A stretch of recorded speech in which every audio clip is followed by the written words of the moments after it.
Hello everyone, my name is Bharat Tyagi, faculty of physics, PV Swani centre for excellence. So इस chapter में हमारा next topic is ये ज़्यादा important topic नहीं है, सिर्फ आप चाहो तो स्किप कर सकते हो इस टॉपिक को। एक जनरल थियोरेटिकल टॉपिक है, मैग्नेटिक, बट नॉनदलेस इंटरेस्टिंग है। Magnetic mirror slash reflector and magnetic बोतल।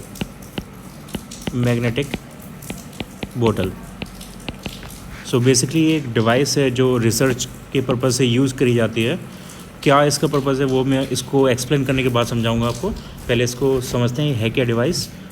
एक पर्टिकुलर डिवाइस का टाइप है जिसका नाम होता है ये मैग्नेटिक मिरर रिफ्लेक्टर। एक अलग कंसेप्ट है, मैग्नेटिक बोतल एक अलग कंसेप्ट है, लेकिन दोनों एक दूसरे से कनेक्टेड हैं। सो इसमें basically we have two current carrying coils which we call basically solenoid के बारे में हम पढ़ चुके हैं ऑलरेडी। तो ये सोलेनॉइड के दो कॉर्नर्स होते हैं। ये coil 1 of solenoid, first solenoid, and this is second solenoid, और उसका एंड कॉइल 2। तो दो सोलेनॉइड के कॉर्नर्स हैं। अब इनके बीच में हम चार्जेस को, हाई एनर्जी चार्जेस को प्लेस करते हैं। और हाई एनर्जी चार्जेस, अब कॉइल 1 कॉइल 2 के बीच में क्या होगा, यहाँ पर मैग्नेटिक फील्ड प्रेजेंट होगी। यहाँ पर मैग्नेटिक फील्ड होगी और वो मैग्नेटिक फील्ड कॉइल के पास में स्ट्रॉन्ग होगी, यानी जो नियर वाला एरिया है यहाँ पे स्ट्रॉन्ग मैग्नेटिक फील्ड होगी,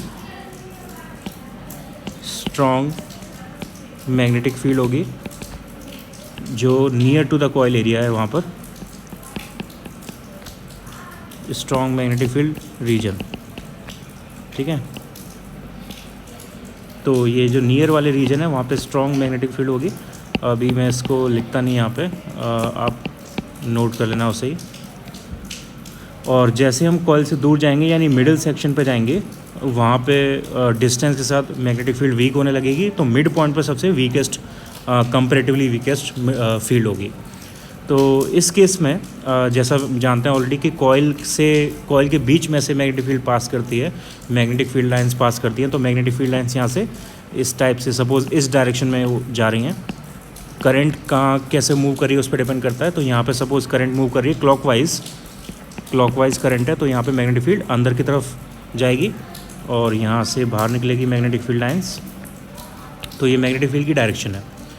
और सपोज़ अब इसके बीच में कॉइल 1 कॉइल 2 के बीच में मैग्नेटिक फील्ड थोड़ी डेविएट होगी, क्योंकि यहाँ पे ये कॉइल से बाहर आ रही हैं। तो मैग्नेटिक फील्ड थोड़ी वीक होगी। वीक होने का मतलब क्या हुआ कि उसकी जो लाइंस हैं वो थोड़ी डाइवर्ज होंगी। तो डाइवर्ज होकर सपोज़ वो इस टाइप का शेप बना रही हैं। जहाँ पे सबसे ज़्यादा डाइवर्ज है वहाँ पे सबसे वीक मैग्नेटिक फील्ड है। और क्योंकि जैसे मैंने बताया ये मिडिल में सबसे वीकेस्ट होगी, क्योंकि मिडिल में ये सबसे फारदेस्ट है दोनों कॉइल से। तो मिडिल सेक्शन में इसका सबसे ज़्यादा डेविएशन होगा। ये बल्ज यहाँ पे जहाँ पे सबसे ज़्यादा बनेगा वहाँ पे वीकेस्ट मैग्नेटिक फील्ड होगी। तो ये सेक्शन जो है mid section has weakest magnetic field,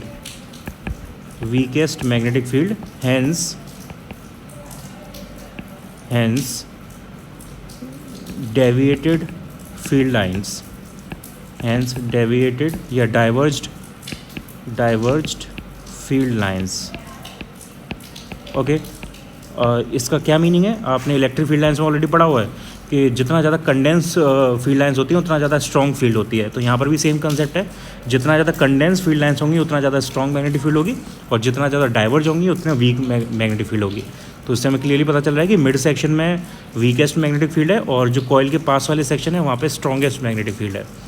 अब क्या होता है, इसमें हम चार्ज को रिलीज़ करते हैं, और चार्ज को रिलीज़ करने पर चार्ज पर मैग्नेटिक फोर्स काम करने लगता है। और जो मैग्नेटिक और चार्ज को जब हमने रिलीज़ किया तो उसके पास एक parallel to magnetic field speed भी होती है।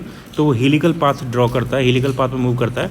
सपोज पॉजिटिव चार्ज है तो वो हीलिकल पाथ पे इस तरह से आगे मूव करने लगता है। और जैसे वो स्ट्रॉन्ग मैग्नेटिक फील्ड से वीक मैग्नेटिक फील्ड की तरफ जाता है, उसकी रेडियस इंक्रीज़ करने लगती है। कैसे इंक्रीज़ करी है, आर का फॉर्मूला होता है mv/qb, यानी R is inversely proportional to magnetic field. तो जितना ज़्यादा वीक मैग्नेटिक फील्ड होगा रेडियस वैसे वैसे इंक्रीज़ करने लगेगी। तो इसका मतलब radius will be largest at the mid section because their magnetic field is the weakest, and radius will be shortest around the coil because their magnetic field is strongest. तो इस type का कुछ structure बनेगा यहाँ पे. अब किसी भी पॉइंट पर यहाँ पे आप देखो तो ड्रॉ कर सकते हो स्पीड और मैग्नेटिक फील्ड की डायरेक्शन और फोर्स की डायरेक्शन. जैसे यहाँ पे सपोज हमने देखा तो यहाँ पे फील्ड लाइन के अलॉन्ग मैग्नेटिक फील्ड होगी, यानी मैग्नेटिक फील्ड इस तरफ होगी और पार्टिकल की वेलोसिटी इस तरफ होनी चाहिए. तो इस पर इसके फैक्टर करके कुछ एंगल बन रहा होगा, उसके फैक्टर करके हम फोर्स निकालेंगे तो फोर्स इस तरफ निकल के आएगा. तो इसका मतलब वो पार्टिकल को आगे की तरफ मूव कराएगा और ऐसे ही पूरे साइड में पूरे स्पेस में मोशन करती रहेगी. तो इसका वर्किंग क्या है, मैं वर्किंग समझा रहा हूँ, उसको अपनी लैंग्वेज में लिखना है आपको. ये पार्टिकल जब इस पॉइंट से रिलीज़ किया गया तो ये वीक मैग्नेटिक फील्ड की तरफ गया और वीक मैग्नेटिक फील्ड की तरफ जाने पर इसकी रेडियस इंक्रीज़ करने लगी. अब उसके बाद ये दोबारा दूसरे कॉइल तक की तरफ गया और दूसरा कॉइल इसे स्ट्रॉन्ग मैग्नेटिक फील्ड में कम रेडियस पर रोटेट कराएगा. लेकिन जैसे जैसे ये कॉइल के पास पहुंचेगा वैसे वैसे इस पर दूसरी डायरेक्शन में फोर्स लगता जाएगा. इसका जो फोर्स है उसकी डायरेक्शन चेंज हो जाएगी, यानी इसका जो फोर्स का डायरेक्शन है वो रिवर्स होकर इसको पीछे की तरफ धकेलेगा. यानी ये कभी भी इन कॉइल्स को टच नहीं कर पाएगा. ये कॉइल्स के बहुत क्लोज पहुंचेगा लेकिन कॉइल्स को कभी टच नहीं कर पाएगा. यहाँ पहुँचते इसकी डायरेक्शन रिवर्स हो जाएगी. तो इससे क्या होगा, यहाँ पर एक रिफ्लेक्शन टाइप का फिनोमेना होगा. चार्ज पार्टिकल कॉइल के पास जाके रिफ्लेक्ट होकर वापस आ जाएगा. वो कॉइल को कभी टच नहीं करेगा, बस उसके पास जाके वापस आ जाएगा. That is why it is called a magnetic mirror और मैग्नेटिक रिफ्लेक्टर, क्योंकि वो कॉइल को कभी टच नहीं कर रहा है, कॉइल से टकरा के वापस आ रहा है. ओके अब ऐसे दो कॉइल्स लगा के, इसका मतलब ये जो सिंगल कॉइल है इसको हम बोलेंगे मैग्नेटिक मिरर या मैग्नेटिक रिफ्लेक्टर. मैग्नेटिक मिरर या मैग्नेटिक रिफ्लेक्टर करेक्ट. लेकिन ये पूरा जो अरेंजमेंट है, जैसे इस स्पेस में जो ये चार्ज फंसे हुए हैं, मैंने एक एग्जांपल के लिए एक चार्ज लिया है लेकिन यहाँ पे बहुत सारे चार्जेस होंगे और बहुत हाई एनर्जी के चार्जेस, जितनी हाई एनर्जी के चार्जेस लेना चाहें हम ले सकते हैं. उसके हिसाब से हमें करंट और मैग्नेटिक फील्ड बस चेंज करनी होगी. तो ये जो स्पेस में चार्जेस ट्रैप्ड हैं, ये इसको बोलेंगे हम मैग्नेटिक बोतल, क्योंकि एक बोतल की तरह काम कर रहा है जिसमें हमने चार्जेस को ट्रैप किया हुआ है. तो ये इसका बेसिक मैकेनिज्म है. अब इसके कुछ इंपॉर्टेंट पॉइंट्स देखते हैं पहले, फिर आगे बात करेंगे इसकी. फर्स्ट पॉइंट कि यहाँ पे दो कॉइल्स होती हैं जो कि सोलेनॉइड्स हैं. Basically two solenoids are there, coil 1 and coil 2 placed at some distance,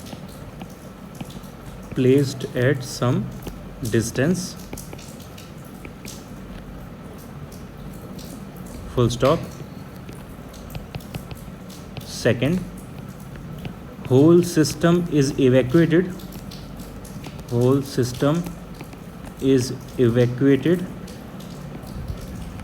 so there are no collisions. So there are no collisions with molecules and stuff. Third,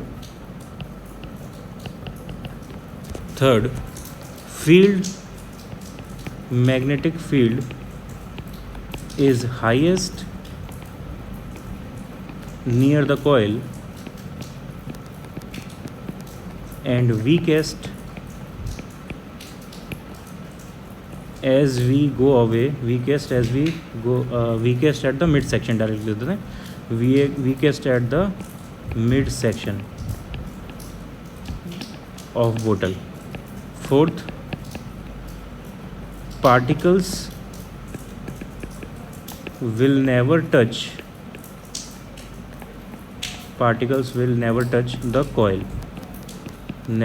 the coil या container, इसलिए इसको हम magnetic reflector या mirror बोलते हैं. So basically they will be trapped in this बोतल which is called magnetic बोतल. Next fifth point.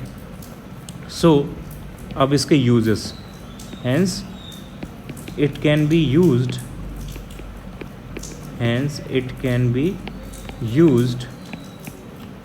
To trap high energy plasma. Plasma basically क्या होता है? प्लाज्मा बेसिकली गैस को भी जब हम फर्दर हीट करते हैं तो गैस के मॉलिक्यूल्स में से इलेक्ट्रॉन रिलीज़ हो जाते हैं और वहाँ पे एक हमारे पास एक ग्लू बन जाता है जिसमें पॉजिटिव आयंस और इलेक्ट्रॉन्स होते हैं। तो उस मिक्सचर को प्लाज्मा बोलते हैं। बहुत हाई एनर्जी पे बहुत हाई टेम्परेचर का होता है ऑब्वियसली, और इसको किसी भी नॉर्मल अर्थली सब्सटेंस में कंटेन नहीं किया जा सकता, क्योंकि जिस भी चीज़ में इसको कंटेन किया जाएगा ये इसको जला देगा। तो इसलिए इसको कंटेन करने के लिए इस बोतल का यूज़ किया जाता है, क्योंकि प्लाज्मा के जो पार्टिकल्स हैं, हाई एनर्जी पार्टिकल्स, वो किसी भी चीज़ को यहाँ पर टच नहीं कर रहे, वो वैक्यूम के अंदर ट्रैप्ड है। सो इसलिए हम इसको प्लाज्मा को कंटेन करने के लिए इसको यूज़ कर सकते हैं। अब ये प्लाज्मा कौन सा है जिसकी हम बात कर रहे हैं? बेसिकली न्यूक्लियर फ्यूजन रिएक्शन में जो प्लाज्मा बनता है उस प्लाज्मा की हम बात कर रहे हैं। तो न्यूक्लियर फ्यूजन की रिएक्शन यानी जो सन वाली रिएक्शन होती है उसको जब हम यहाँ पर लेबोरेटरीज़ में करते हैं तो उसमें जो प्लाज्मा बनता है उसको ट्रैप करने के लिए इस डिवाइस का यूज़ किया जाता है। अब एक इसमें इम्पॉर्टेंट इंटरेस्टिंग पॉइंट है कि ये तो हमने सोलेनॉइड के फॉर्म में बनाया हुआ है, हम इसे टॉरॉइड के फॉर्म में भी बना सकते हैं। टॉरॉइड भी हमने पढ़ा हुआ है already. So this arrangement can also be made with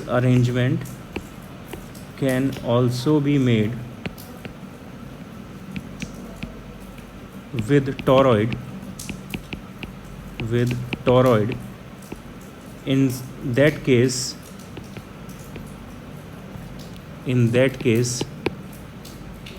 it is used to make a device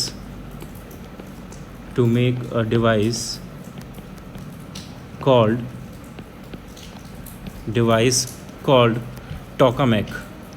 टोकामेक एक बहुत फेमस डिवाइस है जिसका यूज़ इसलिए किया जाता है, वहाँ पे हम सन की रिएक्शंस को स्टडी करते हैं। तो वहाँ पे हम बेसिकली न्यूक्लियर फ्यूजन कराते हैं, फ्यूजन को स्टडी करते हैं। तो उसमें बहुत ज़्यादा हाई एनर्जी का प्लाज्मा कंटेन किया जाता है। तो वो इसी फिनोमेना पे बेस्ड है, बस उसमें हम टॉरॉइड यूज़ करते हैं सोलेनॉइड की जगह पे, ताकि हम एक सर्कुलर पोर्शन में उस प्लाज्मा को कंटेन कर सकें और प्लाज्मा किसी चीज़ से टच ना करे और उसको हम स्टडी कर सकें। तो उस डिवाइस का नाम टोकामेक है। तो इंटरनेशनली जो थर्मोन्यूक्लियर फिनोमेना की जो स्टडी होती है वो सारी जो संस्थाएं हैं इसका यूज़ करती हैं इसी डिवाइस का। इंडिया भी इसमें इन्वॉल्व है। इंडिया के पास भी इसकी डिवाइस लेबोरेटरीज़ है जहाँ पर ये डिवाइस यूज़ होती है। तो ये बेसिकली मैग्नेटिक बोतल का या मैग्नेटिक रिफ्लेक्टर का मिरर का फिनोमेना है। बस थोड़ा कुछ ज़्यादा इंपॉर्टेंट टॉपिक नहीं है हमारे लिए, थियोरेटिकल टॉपिक था, इंटरेस्टिंग है इसलिए मैंने बता दिया आपको। बोर्ड में शायद पूछा जा सकता है, बोर्ड के लिए इंपॉर्टेंट हो सकता है, अदरवाइज़ कुछ ज़्यादा इंपॉर्टेंट टॉपिक नहीं है, लेकिन फिर भी छोटा टॉपिक है तो आप वैसे ही याद रख सकते हो उसे जनरल नॉलेज की तरह। Okay, next topic is motion in combined electric and magnetic field. Motion in combined electric and magnetic field. Okay, तो इंडिविजुअली एक चार्ज इलेक्ट्रिक फील्ड में कैसे मोशन करता है, कैसे बिहेव करता है, और मैग्नेटिक फील्ड में इंडिविजुअली कैसे बिहेव करता है, ये हमने देखा हुआ है। लेकिन अगर दोनों फील्ड प्रेजेंट हो तो क्या रिजल्ट आएगा, कैसा मोशन होगा, पार्टिकल कैसे बिहेव करेगा, वो हमें देखना है। तो इसके कुछ इंपॉर्टेंट पॉइंट्स देखते हैं। जैसे पहला पॉइंट है, the particle will be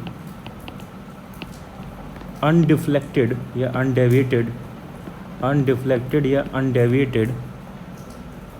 of E vector undeflected when E vector is perpendicular to either V vector or B vector or both। तो अगर इलेक्ट्रिक फील्ड वेक्टर स्पीड के परपेंडिकुलर है या मैग्नेटिक फील्ड के परपेंडिकुलर है तो उस केस में पार्टिकल पर कोई फ़र्क नहीं पड़ेगा, पार्टिकल विल बी अनडिफ्लेक्टेड। तो इसको कुछ क्वेश्चन से हम समझते हैं, और इस टाइप की फील्ड को हम क्रॉस्ड फील्ड बोलते हैं। This type of field is known as crossed field. This type of electromagnetic field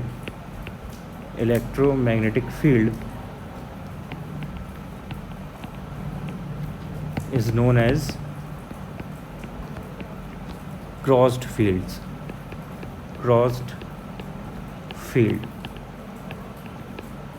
okay, तो इसको कुछ क्वेश्चन से समझते हैं। कुछ मैं स्पेशल केसेस या क्वेश्चन टाइप से इसे समझाता हूँ।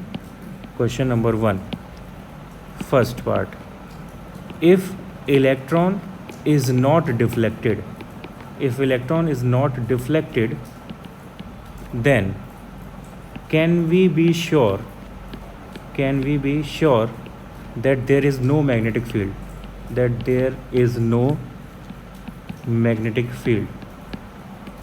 तो क्या ऐसा हो सकता है अगर एक इलेक्ट्रॉन है और वो डेविएट नहीं हो रहा है तो क्या हम श्योर हो सकते हैं कि वहाँ पे मैग्नेटिक फील्ड है?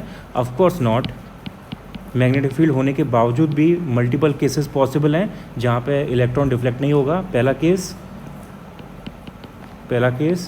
फर्स्ट इसमें, if electron is at rest then magnetic field could be there. ये गलत है, ऐसे लिखना, पूरा लिखना पड़ेगा। Then magnetic field can be there, or if electron is moving but in the direction of magnetic field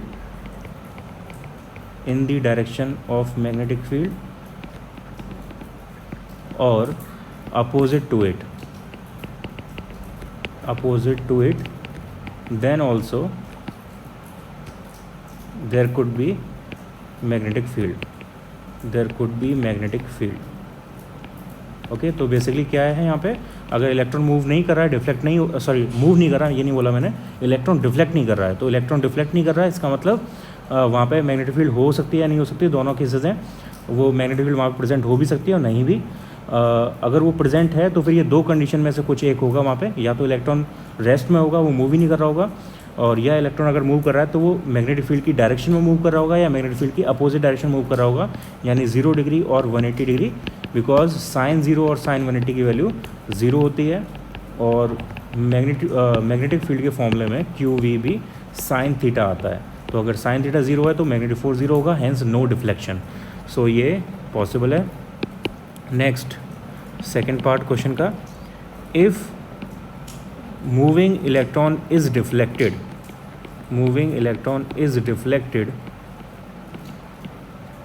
sideways,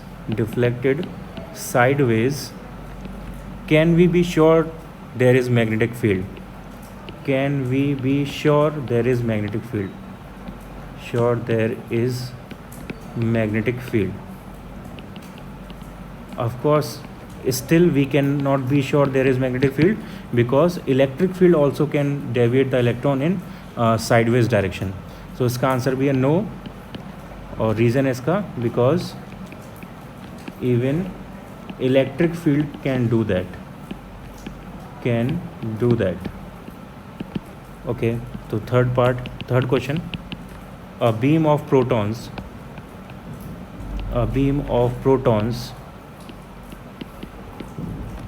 is deflected sideways.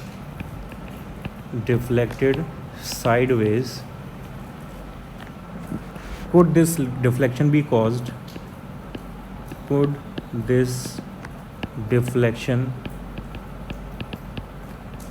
caused? First by an electric field, second by a magnetic field, third, if it either could be, then how to tell which is it?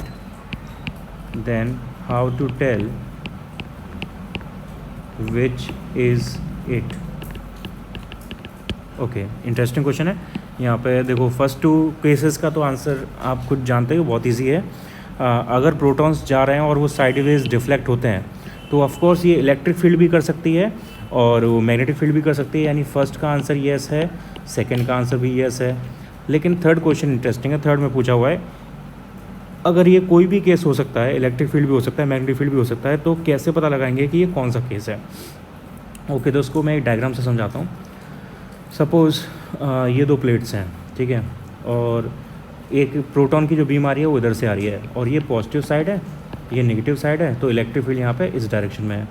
तो जब ये protons की beam आएगी यहाँ पे तो ये deflect हो जाएगी इस डायरेक्शन में, करेक्ट, यानी डाउनवर्ड डायरेक्शन में।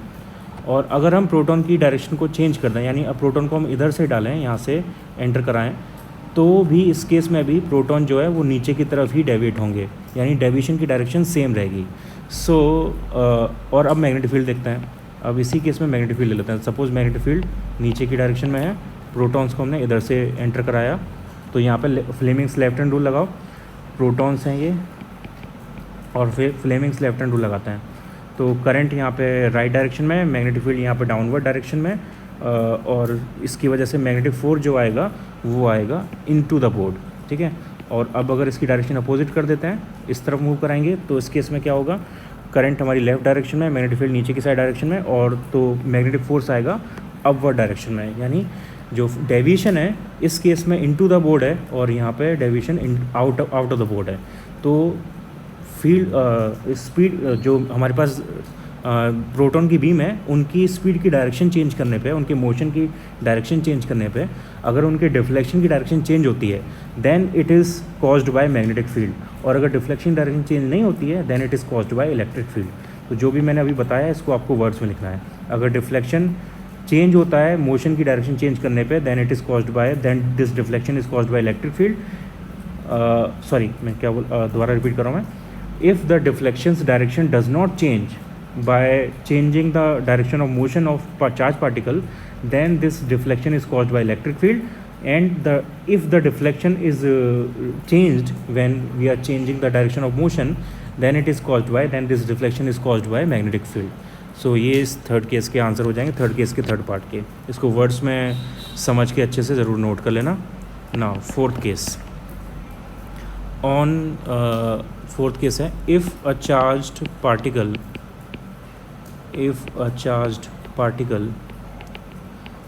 is at rest experiences no electromagnetic force,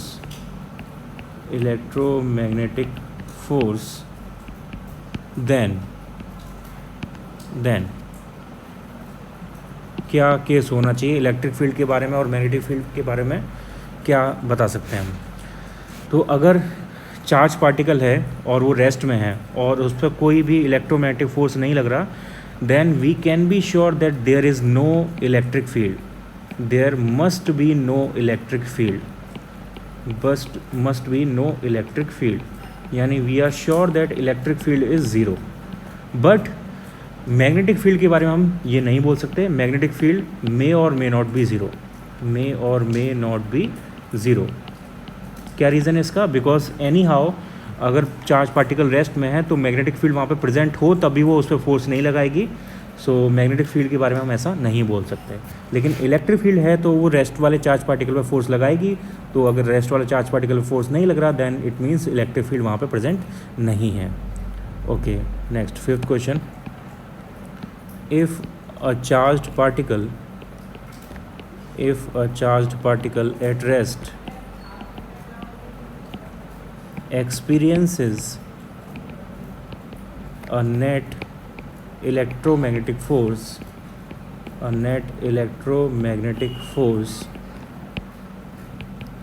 then experiences a net electromagnetic force, then अब यहाँ पे हम क्या बोल सकते हैं इलेक्ट्रिक फील्ड और मैग्नेटिक फील्ड के बारे में। अगर वो चार्ज रेस्ट में था और उस पर फोर्स लग रहा है देन इट मीन्स कि वहाँ पे electric field must be present, electric field should be present. So electric field must be present, क्योंकि रेस्ट में सिर्फ इलेक्ट्रिक फील्ड फोर्स लगा सकती है, मैग्नेटिक फील्ड नहीं लगा सकती। So electric field must be present. और यहाँ पे मैग्नेटिक फील्ड के बारे में कुछ नहीं बोल सकते क्योंकि मैग्नेटिक फील्ड रेस्ट वाले पार्टिकल पर फोर्स नहीं लगाती। सो मैग्नेटिक फील्ड वहाँ प्रेजेंट हो भी सकती है और नहीं भी। सो मैग्नेटिक फील्ड मे और मे नॉट बी प्रेजेंट, या ज़ीरो। प्रेजेंट का मतलब या ज़ीरो से लिखो या प्रेजेंट से लिखो, एक ही बात है। ओके, ये fifth question. Now sixth, if a charge particle is projected in if a charged particle is projected in a gravity free space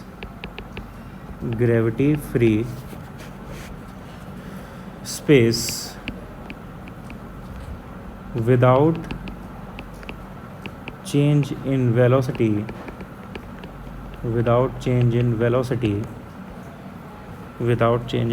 then possible cases could be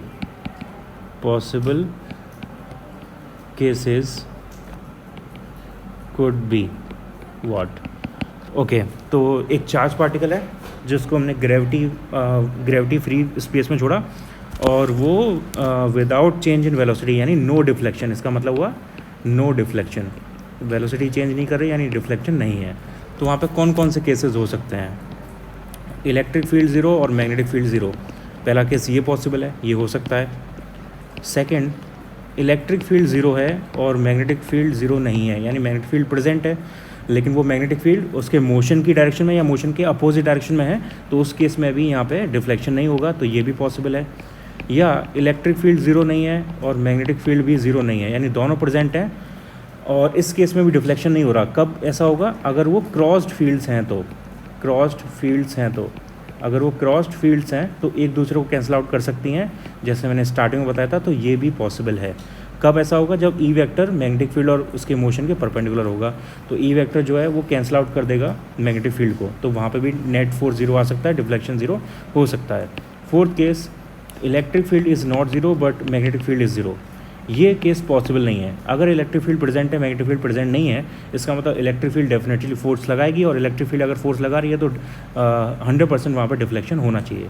तो ये फोर्थ केस पॉसिबल नहीं है, बाकी 3 cases possible हो सकते हैं। तो ये हमारा 6th क्वेश्चन हो गया। Next 7th,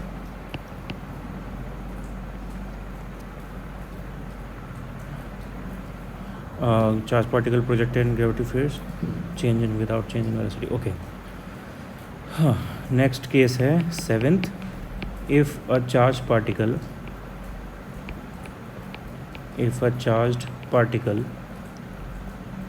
projected in gravity free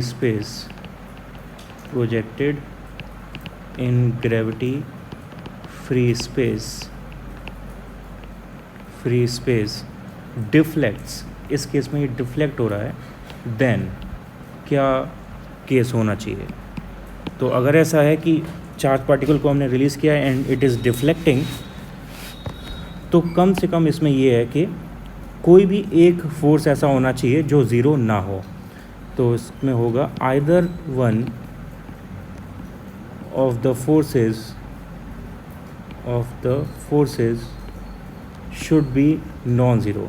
कोई ना कोई एक फोर्स या दोनों फोर्स नॉन ज़ीरो होने चाहिए, शुड बी नॉन ज़ीरो, तभी ये पॉसिबल है। अगर दोनों ज़ीरो हैं तो ये पॉसिबल नहीं है ऑफ कोर्स, बाकी सब में पॉसिबल है। तो इसमें केसेस आ जाएंगे हमारे पास E = 0, B ≠ 0, ये पॉसिबल है। E ≠ 0, B = 0, ये भी पॉसिबल है।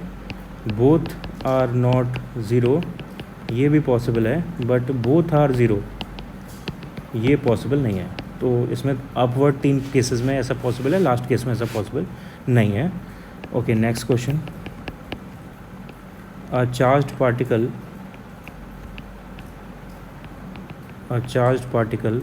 moves along a circle under the action of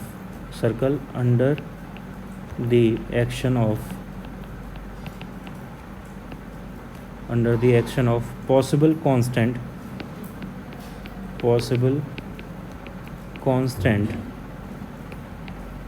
electric and magnetic fields. Possible case is okay, ये केस दिया हुआ है। तो क्वेश्चन बोला है एक चार्ज पार्टिकल है और ये सर्कल के अलोंग मूव करता है under the action of possible constant electric magnetic field lines. तो इस केस में क्या पॉसिबल है? तो हमें ऑलरेडी पता है कि सर्कुलर मोशन मैग्नेटिक फील्ड ही करा सकती है, इलेक्ट्रिक फील्ड नहीं करा सकती।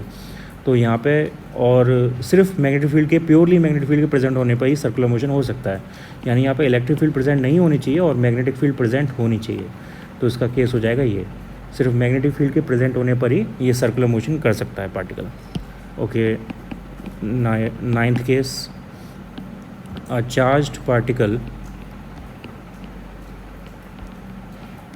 goes undeflected in a region containing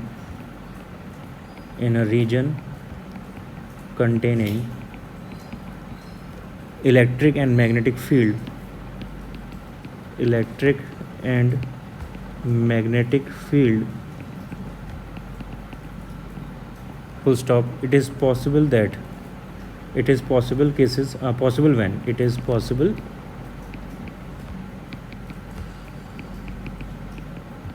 if, okay, तो एक चार्ज पार्टिकल है which is going undeflected in a reason containing electric magnetic field. तो इसकी बात हमने स्टार्टिंग में करी थी। ये तब पॉसिबल है जब अनडिफ्लेक्टेड का मतलब उसकी डायरेक्शन चेंज नहीं हो रही, वेलोसिटी चेंज हो रही है, पॉसिबल है। तो ये तब पॉसिबल है जब इलेक्ट्रिक फील्ड और मैग्नेटिक फील्ड दोनों एक दूसरे के पैरेलल हों, एंड ऑल्सो इलेक्ट्रिक फील्ड, मैं साथ में लिख देता हूँ इसे, इलेक्ट्रिक फील्ड मैग्नेटिक फील्ड एक दूसरे के पैरेलल हैं, साथ ही वो पैरेलल हैं मोशन के।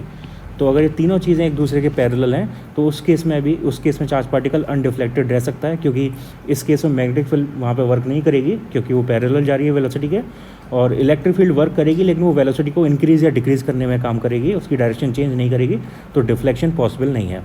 दूसरा केस, इफ़ वी वेक्टर और बी वेक्टर या both are parallel to E vector, जब मैग्नेटिक फील्ड और इलेक्ट्रिक फील्ड एक दूसरे के परपेंडिकुलर हों तो उस केस में भी क्या होगा, electric field will be equal and opposite of magnetic field, तो वो कैंसिल आउट करके नेट फोर्स हमें ज़ीरो दे देगी।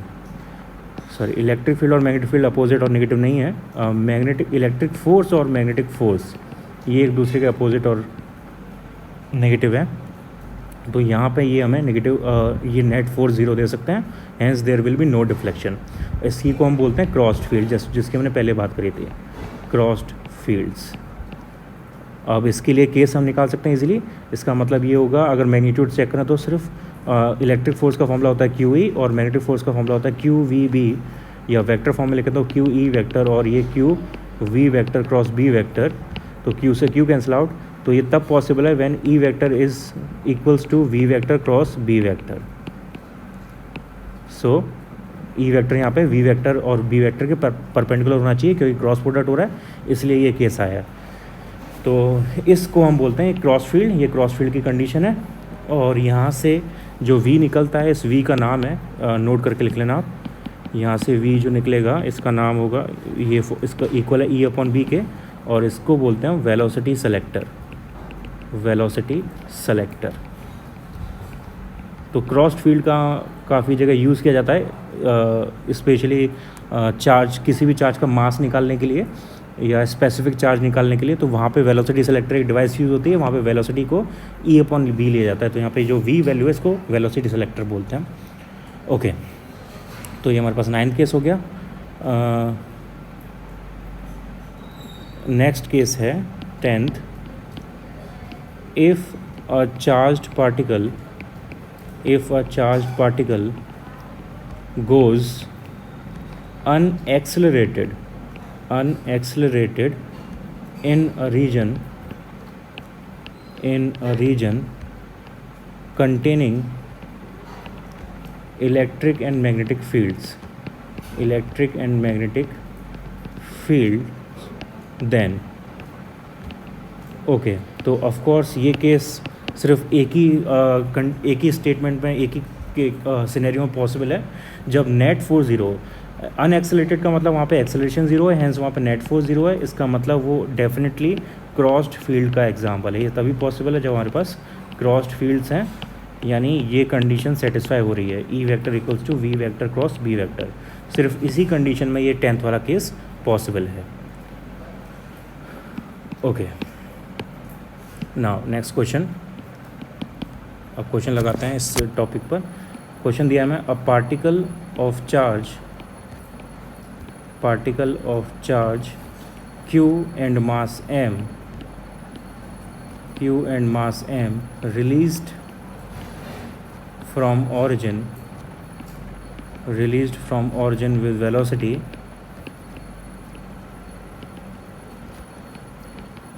v vector equals to v naught I cap into a region of uniform electric and magnetic fields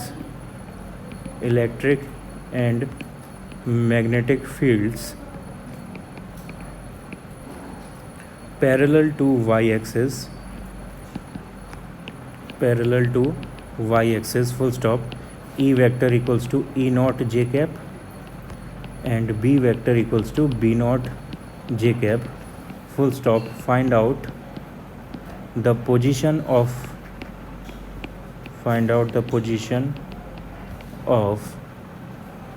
particle as function of time full stop.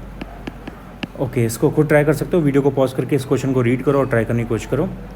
तो question में हमें बोला हुआ है, अ particle of charge q and mass m release from origin with velocity this. तो हमें velocity पता है इसकी ऑलरेडी,